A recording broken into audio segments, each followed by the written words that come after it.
नमस्कार। एक बार फिर से आप सभी का बहुत बहुत स्वागत है परीक्षा वर्ल्ड के इस यूट्यूब चैनल में। दोस्तों, आज के इस वीडियो में हम बात करेंगे कंप्यूटर की शॉर्ट की के बारे में। दोस्तों, यह एक ऐसा टॉपिक है जिससे लेटेस्ट ट्रेंड की अगर हम बात करें तो एग्ज़ाम में शॉर्ट की से जो है प्रश्न पूछे जा रहे हैं। हाल ही में जो आपका सप्लाई इंस्पेक्टर का एग्ज़ाम हुआ है, सप्लाई इंस्पेक्टर के एग्ज़ाम में 2 प्रश्न जो है आपके शॉर्ट की से पूछे गए थे। तो यह शॉर्ट की का जो टॉपिक है आपके सिलेबस के लिए काफ़ी, आपके एग्जाम के लिए बहुत ज़्यादा इंपॉर्टेंट है। लेखपाल के लिए आपको पता होगा कंप्यूटर के प्रश्न आपके लेखपाल भर्ती परीक्षा में पूछे जाएंगे। ज़्यादा चांस है कि कंप्यूटर के जो भी प्रश्न पूछे जाएँ वे शॉर्ट की से ही रिलेटेड होंगे। तो जो भी इम्पोर्टेंट आपकी शॉर्ट की बन सकती हैं उनको हम एक ही वीडियो में कवर करने की कोशिश करेंगे। हर शॉर्ट की का अपना अलग अलग कार्य होता है, तो जो भी चीज़ें मैं आपको इसमें बताऊं कम से कम उनको एक बार आप देख लीजिएगा। तो चलिए वीडियो को स्टार्ट करते हैं। सबसे पहले हम बात करेंगे फंक्शन की के बारे में। टोटल आपकी 12 फंक्शन की होती हैं, ये आप याद कर लीजिएगा। टोटल जो है 12 फंक्शन की होती हैं, तो इसको तो कम से कम आप याद ही कर लीजिएगा। तो चलिए फंक्शन की के बारे में सबसे पहले बात कर लेते हैं। तो F1 का कार्य क्या होता है? F1 का कार्य होता है हेल्प और सपोर्ट करना। सिंपल सी बात है, हेल्प और सपोर्ट के लिए जो है F1 का इस्तेमाल किया जाता है। किसी भी प्रोग्राम या सॉफ्टवेयर की हेल्प और सपोर्ट को ओपन कर सकते हैं हम F1 की मदद से, तो इसके बारे में आपको याद रखना है। इसके बाद F2 का कार्य क्या होता है? सेलेक्टेड फाइल को रीनेम करने के लिए जो है F2 का हम इस्तेमाल करते हैं, इंपॉर्टेंट है। F3 का इस्तेमाल कहाँ पर होता है? कंप्यूटर में या इंटरनेट ब्राउज़र पर F3 प्रेस करने पर सर्च बार जो है ओपन हो जाता है, यानी कि सर्चिंग के लिए, खोजने के लिए जो है आपका F3 का इस्तेमाल होता है, इंपॉर्टेंट है। इसके बाद F4 का इस्तेमाल कहाँ होता है? तो F4 का अलग अलग इस्तेमाल होता है। अलग अलग की के साथ अगर हम F4 का प्रयोग करेंगे तो वह अलग अलग फंक्शन देगा, अलग अलग रिजल्ट देगा। तो अगर हम F4 का जो इस्तेमाल है Alt प्लस F4 दबाएंगे, अगर हम यह जो आपका Alt प्लस F4 दबाएंगे तो कोई भी प्रोग्राम या सॉफ्टवेयर जो है बंद हो जाएगा। तो इसके बारे में आपको याद रखना है। करंट जो प्रोग्राम होता है या सॉफ्टवेयर होता है वो बंद हो जाता है आपका Alt प्लस F4 दबाने से। तो इसके बारे में आपको याद रखना इंपॉर्टेंट है, डायरेक्टली आपसे पूछा जा सकता है। इसके अलावा अगर हम डेस्कटॉप पर दबाएंगे तो कंप्यूटर जो है आपका शट डाउन हो जाएगा। शट डाउन का ऑप्शन आता है, जो है F4 को डेस्कटॉप पर दबाने पर जो है आपका शट डाउन का ऑप्शन आता है डेस्कटॉप पर। तो अलग अलग की के साथ फंक्शन की का कार्य अलग अलग हो जाता है, तो ये सब आपको पता होना चाहिए। इसके बाद आपका हो जाएगा F5 का इस्तेमाल कहाँ पर होता है? तो डेस्कटॉप को रिफ्रेश करने के लिए जो है आपका F5 का इस्तेमाल होता है, तो इसके बारे में आपको याद रखना है। और अगर हमारा कोई ब्राउज़र में वेबसाइट ओपन है तो हम उसे रिलोड भी कर पाते हैं F5 की मदद से, तो इसके बारे में आपको याद रखना है। सिंपली रिफ्रेश के लिए जो है आपका F5 इस्तेमाल होता है। F6 का इस्तेमाल कहाँ पर होता है? तो आपका जो F6 है, इंटरनेट ब्राउज़र में कोई वेबसाइट ओपन है तो उसके एड्रेस बार या URL में हम डायरेक्ट जा सकते हैं F6 की मदद से, तो इसके बारे में आपको याद रखना है। इसके बाद F7 का इस्तेमाल कहाँ पर होता है?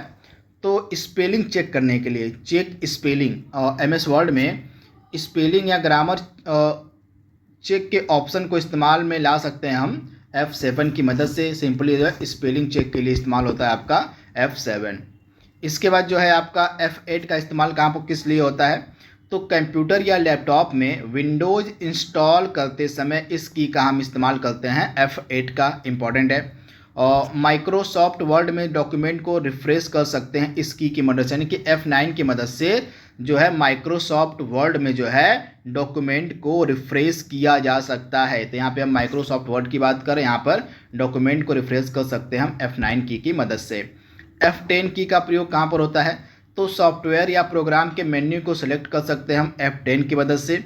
इसके अलावा अगर हम शिफ्ट प्लस F10 की का इस्तेमाल करते हैं तो राइट क्लिक होता है। तो जैसा कि मैंने आपको बताया, हर की का अपना अलग अलग फंक्शन है। अगर F10 का इस्तेमाल अलग अलग की के साथ करेंगे तो वह अलग अलग रिजल्ट देगा। तो आप इसमें कंफ्यूज मत होइएगा कि मैं गलत पढ़ा रहा हूँ। अगर आप एक की का इस्तेमाल किसी दूसरे की के साथ करते हैं तो अलग फंक्शन देगा। तो आपको सब चीज़ें याद नहीं कर सकते हैं। आप जो भी इंपॉर्टेंट मैं आपको बताते चल रहा हूँ, कम से कम उतनी चीज़ें आप याद ही कर लीजिएगा, तो ये आपके लिए एग्ज़ाम के लिए फ़ायदेमंद हो सकता है। तो इसके बाद आपका हो जाएगा F11 का इस्तेमाल कहाँ पर होता है, तो आपका जो F11 है और किसी भी सॉफ्टवेयर, ब्राउज़र या एप्लीकेशन को फुल स्क्रीन मोड में चला सकते हैं हम F11 की मदद से। यानी कि F11 अगर हम दबाते हैं तो फुल स्क्रीन मोड ऑन हो जाता है, आप इसे याद कर लीजिएगा, इंपॉर्टेंट है। इसके अलावा F12 का इस्तेमाल कहाँ पर होता है, F12 का जो इस्तेमाल है MS वर्ड में इसे हम मतलब सेव एज यानी कि जो सेव का ऑप्शन आता है या F12 के द्वारा ही आता है। तो इसके बारे में आपको याद रखना है, यानी कि MS वर्ड में इसे प्रेस करने से सेव का ऑप्शन आता है, तो इसके बारे में आपको याद रखना है। तो यहाँ पे हमने 12 हमारी जो भी फंक्शंस की थी उनको हमने देख लिया है। अब हम देखेंगे इंपॉर्टेंट जो भी अन्य की बन सकती हैं हमारी। तो Ctrl+C का इस्तेमाल कहाँ पर होता है, तो Ctrl+C का इस्तेमाल हम करते हैं किसी भी टेक्स्ट, इमेज या कोई भी फाइल को कॉपी करने के लिए। आप याद कर लीजिएगा, किसी भी टेक्स्ट, इमेज या कोई भी फाइल को कॉपी करने के लिए जो है हम Ctrl+C का इस्तेमाल करते हैं। और Ctrl+V का इस्तेमाल होता है जो भी हमने पीछे टेक्स्ट, इमेज या फाइल को कॉपी किया उसको हम पेस्ट कर सकते हैं Ctrl+V की मदद से कहीं भी पर भी। तो आप इसे याद कर लीजिएगा, अगर कोई भी टेक्स्ट, इमेज या कोई भी फाइल को कॉपी किया गया है तो किसी दूसरी जगह पर उसको हम पेस्ट कर सकते हैं Ctrl+V की मदद से। इसके बाद Ctrl+X का क्या कार्य होता है, कट करने के लिए। किसी भी टेक्स्ट, इमेज या कोई भी फाइल को कट करके जो है किसी दूसरी जगह पर हम मूव कर सकते हैं, यानी कि कट करने के लिए किसी भी फाइल, टेक्स्ट और इमेज को जो है Ctrl+X का इस्तेमाल होता है। तो इसके बारे में आपको याद रखना है, कट करने के लिए, फाइल को कट करने के लिए। Ctrl+A का इस्तेमाल क्या होता है, सेलेक्ट करने के लिए। पेज या डॉक्यूमेंट को फुल्ली सेलेक्ट करने या हाईलाइट कर सकते हैं आप Ctrl+A की मदद से, तो इसको आप याद कर लीजिएगा।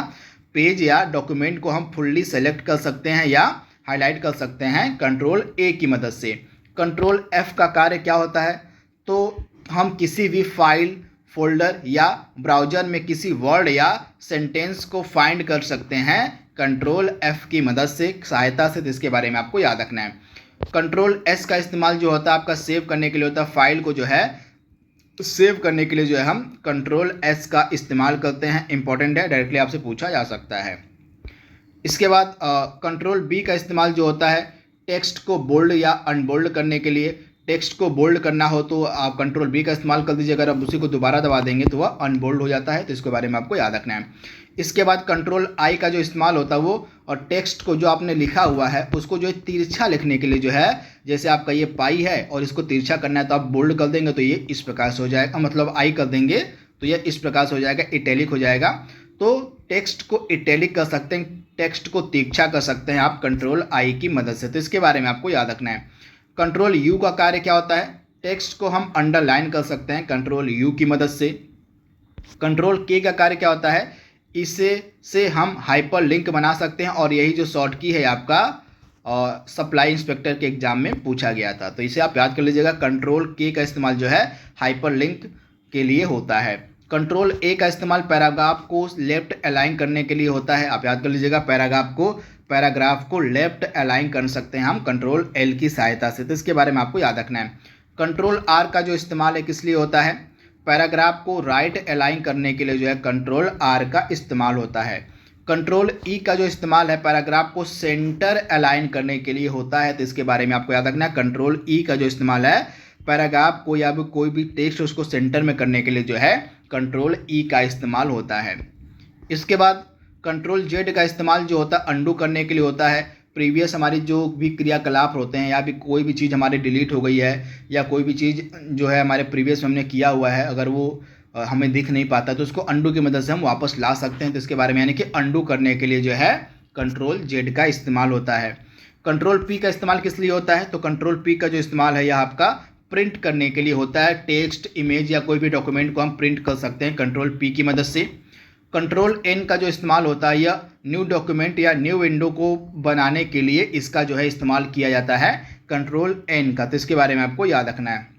डिलीट का उपयोग कहाँ पे होता है, तो कोई सेलेक्ट टेक्स्ट, इमेज, कोई सेलेक्टेड टेक्स्ट हो गया, इमेज हो गया, डॉक्यूमेंट या फाइल को डिलीट करने के लिए जो है हम डिलीट की का इस्तेमाल करते हैं। और ये जो आपके सेलेक्टेड टेक्स्ट हो गए, इमेज हो गए और डॉक्यूमेंट हो गए, इनको जो है यहाँ पे आप देख पा रहे हैं Shift+Delete की मदद से जो है कोई भी फोल्डर हो गया, कोई भी इमेज हो गया, कोई भी डॉक्यूमेंट या कोई भी फाइल हो गया, इसको परमानेंटली हम डिलीट कर सकते हैं शिफ्ट प्लस डिलीट की मदद से। तो आप याद कर लीजिएगा, किसी भी फोल्डर को, किसी भी इमेज को, किसी भी डॉक्यूमेंट को या किसी भी फाइल को हमेशा के लिए डिलीट करने के लिए जो है शिफ्ट प्लस डिलीट की का इस्तेमाल हम करते हैं। तो इसके बारे में आपको याद रखना है।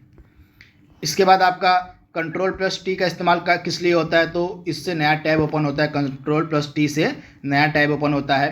कंट्रोल प्लस एन से न्यू विंडो ओपन होता है। तो इसके बारे में आपको याद रखना है, कंट्रोल प्लस एन से जो है न्यू फाइल या न्यू विंडो ओपन होता है। कंट्रोल प्लस आई से जो है इससे हम फेवरेट्स को देख सकते हैं, यानी कि हमने जो भी बुकमार्क किया हुआ है उसको हम जो है,